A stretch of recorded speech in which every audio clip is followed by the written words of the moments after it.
महाराष्ट्र विधानसभा चुनाव में इस बार शरद पवार और अजित पवार के बीच की राजनीतिक खींचतान ने बारामती सीट को विशेष रूप से चर्चा में ला दिया है।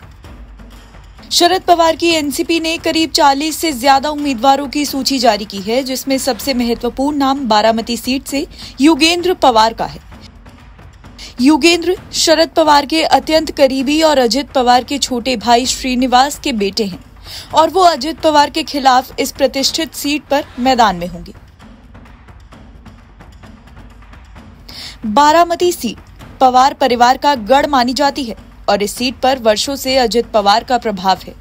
अजित पवार इस सीट से वर्तमान विधायक हैं और अब एक बार फिर से अपनी पारंपरिक सीट से चुनाव लड़ रहे हैं। इस बार उनके सामने उनकी ही परिवार की एक सदस्य को मैदान में उतारकर शरद पवार ने नए समीकरण पैदा कर दिए हैं।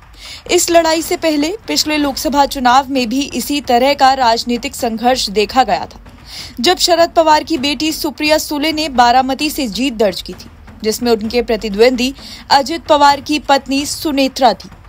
अब विधानसभा चुनाव में योगेंद्र पवार का नाम सामने लाकर शरद पवार ने नई राजनीति अपनाई है, जिससे ये साफ होता है कि पवार परिवार की ये चुनावी लड़ाई महाराष्ट्र में दिलचस्प मोड़ लेने वाली है। 32 वर्षीय योगेंद्र पवार ने बोस्टन की नॉर्थ ईस्टर्न यूनिवर्सिटी से बिजनेस एडमिनिस्ट्रेशन में स्नातक की पढ़ाई की है। वो न केवल पवार परिवार के सदस्य हैं, बल्कि शरद पवार के करीबी भी माने जाते हैं और शरद पवार के मार्गदर्शन में उनका राजनीतिक अनुभव लगातार बढ़ता जा रहा है।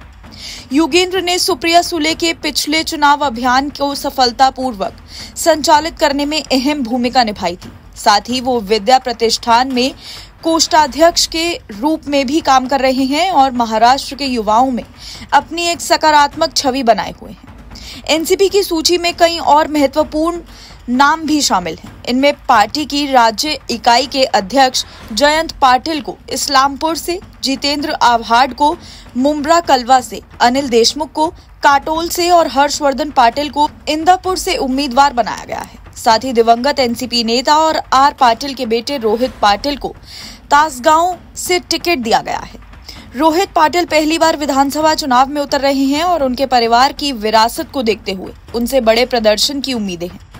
जयंत पाटिल ने इस सूची की घोषणा करते हुए कहा है कि बारामती की जनता की मांग और क्षेत्रीय कार्यकर्ताओं की राय पर योगेंद्र को उम्मीदवार बनाया गया है। इस बीच एनसीपी का अजित पवार गुट भी सक्रिय रूप से चुनावी तैयारियों में जुटा है। पिछले साल अजित पवार ने एनसीपी से अलग होकर अपने नेतृत्व में एक नया धड़ा खड़ा किया था।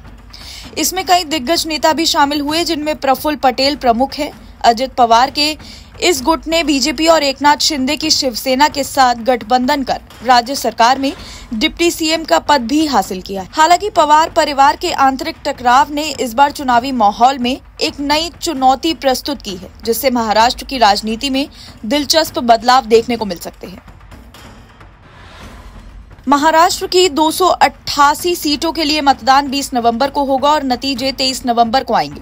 पिछली बार के परिणामों में बीजेपी ने 105, शिवसेना ने 56, एनसीपी ने 54 और कांग्रेस ने 44 सीटें जीती थी।